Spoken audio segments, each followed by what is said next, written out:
and welcome back to the Shit Behind the Show, everyone. Before I get started, just want to throw out some gratitude. Thank you to all of you that have been listening to me and my new way of podcasting. Every day is a lot of work, but it's so much fun. It brings a smile to my face and makes my heart sing. I absolutely love it. So please continue to listen, follow, go subscribe to me on YouTube, and please share. I have had a few of you sharing. Thank you. A lot of new followers and listeners. Thank you. My downloads have increased a lot in the last couple weeks, so I very much appreciate you all. So back to growth and fixed mindset.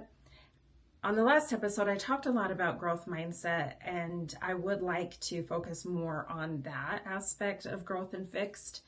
But let's talk about fixed for a moment. And again, I would like for you all to really self-reflect and think, okay, which mindset do I have? Because I will be fully honest, I have not been in growth mindset a lot lately.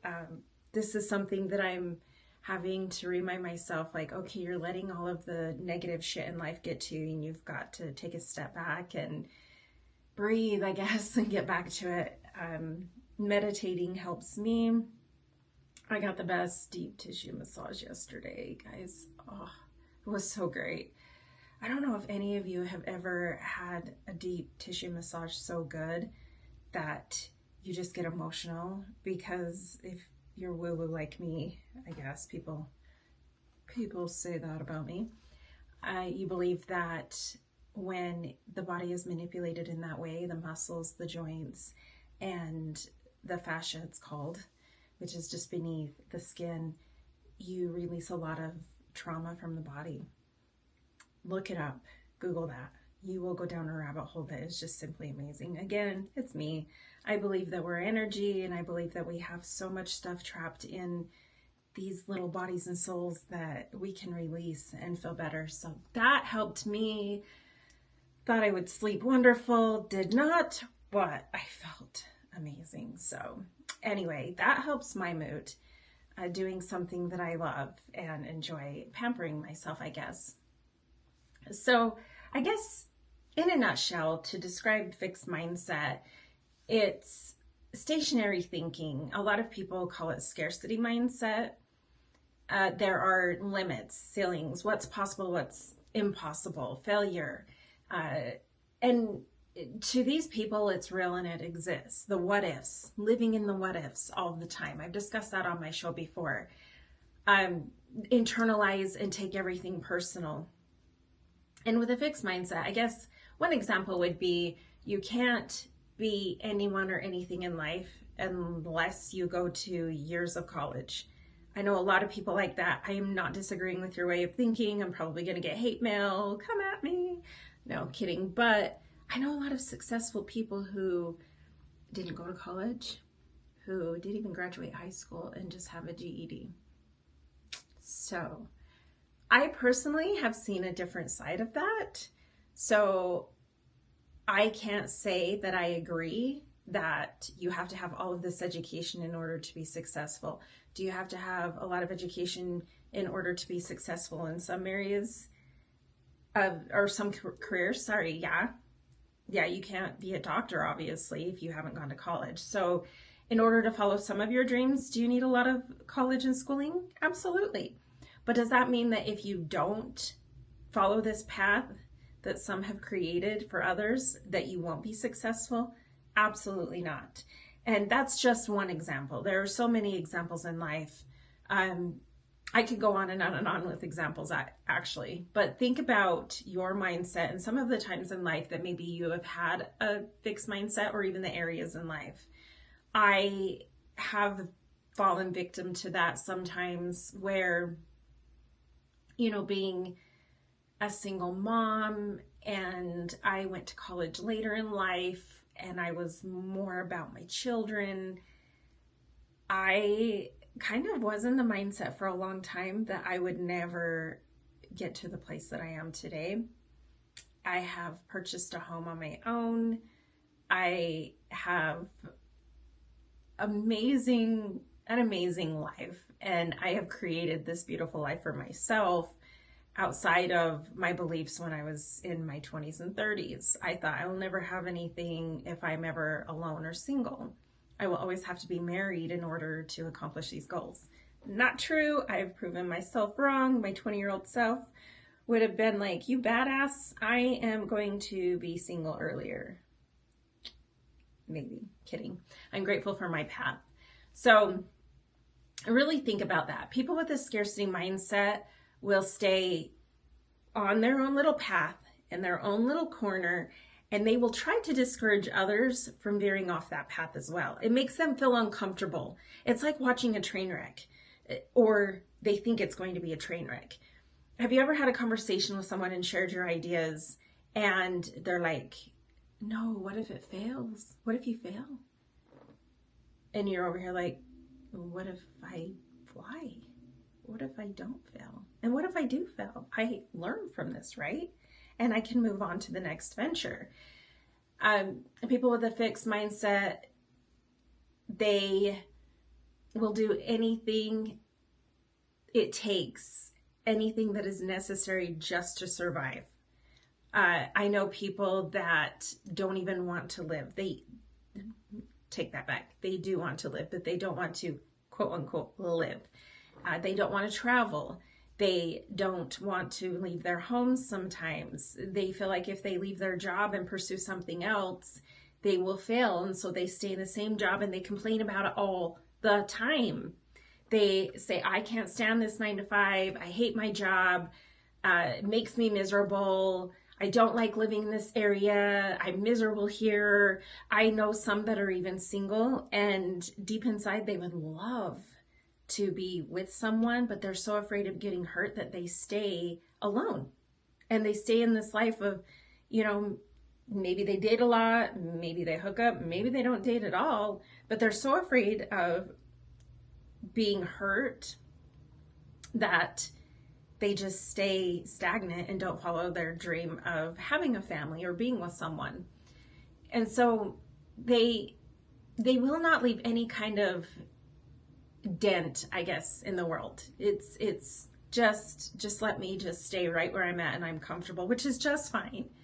I'm not judging, I'm just encouraging. I'm encouraging you to explore outside of the box because there's so much in the world to explore. There are times that I get knocked on my ass still. I have just experienced a few areas of my life where I got knocked on my ass again. It happens every once in a while, but I'm getting back up and I'm trying to be positive, and I'm looking forward to the brighter days and the other side of all of this shit. I'm actually seeing a lot of it in a lot of areas of my life. There's just a few more things that I would like to accomplish, and I'm not quite there yet, and that's okay. And they get in this, it's like micro living. And micro living is about judgment, labels, and criticism. Again, they will sit and judge you. They feel trapped living in their own head, so they feel like everyone else should be there too, because they probably are successful. They probably do have a wonderful life, but it's like this instead of like this, which on the podcast,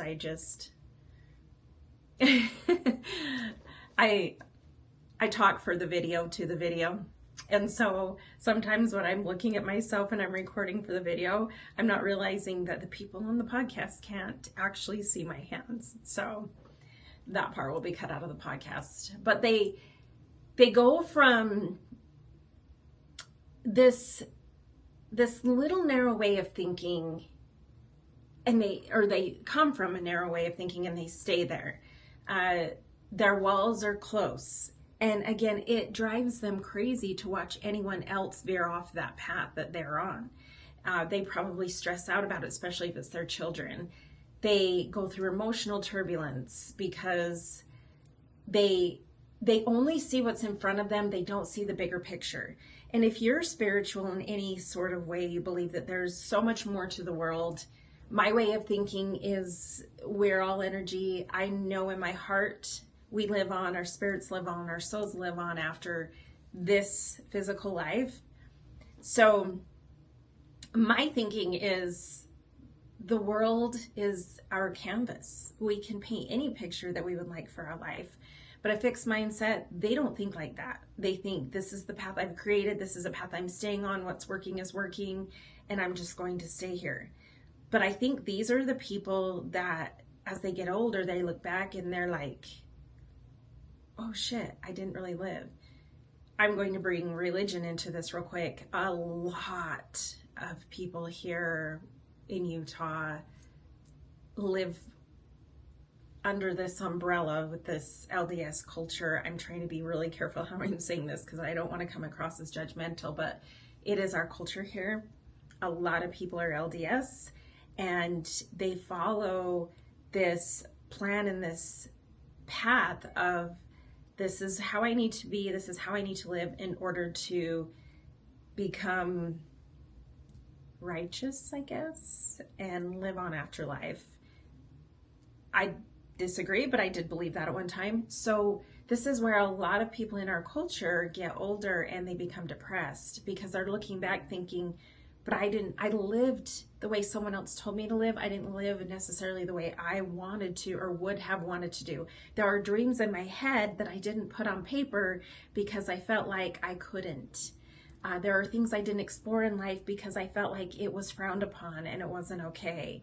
So that is just another example of living in a fixed mindset and the way it can hold you back. Again, no judgment, but they really have this huge fear of the unknown and it keeps them from moving forward, which is, unknown is fear. So here are some other examples of like ways that people can express, or the way people with a fixed mindset, I should say, think. I'm either good at it or I'm not. There's no gray area. These people, there is A or B. That's it. There's black and white. There is no gray. Living in the gray just doesn't exist for them. When I'm frustrated, I'm done. I give up. I don't like to be challenged. Don't challenge me. Do not ever, encourage them to step outside of their box because they are very uncomfortable. When they fail, they feel like they're just no one. They're no good. These people are very competitive. They don't like to lose. And failure is scary as hell for them. Failure means I suck at life and my life sucks to them. So they don't even want to go there. If they do succeed, or if you succeed, I should say, if you succeed and they're witnessing, they feel threatened because what if you catch up to them?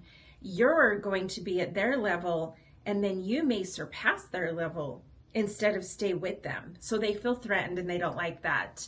And they also feel like their abilities right where they're at right now are just everything. They are the people that they really take pride in, again, their status, their career. They take pride in the money they've made in life, which is just fine. Some of them may live for their children and being a mother, father, and that is the only thing that they live for. That is their only purpose in life. And that is how I guess it's like a trophy. This is my life. This is what I've done. And this is all you get. There's no expansion. There's no, okay, I've reached this goal. Now I'm going to move to this one, reach that one. I'm going to move up. I've always had the mindset of I've got so many goals in life and I've got things that I want to accomplish, which I have accomplished so many. Again, sometimes I get knocked down a couple steps on the ladder, but I pick back up and I surpass the steps that I was on before every single time. So don't let those times in life where you're knocked down keep you down. Again, I'm speaking as someone who is so guilty of having those days where I've got the fixed mindset where I'm like, is it even worth it anymore? Is the risk even worth it? But then once I get up there and get past that, it was definitely worth it. So that's fixed mindset. Join me for the next episode where I am going to go into a little bit more of the differences between fixed and growth mindset. Until next time, bye.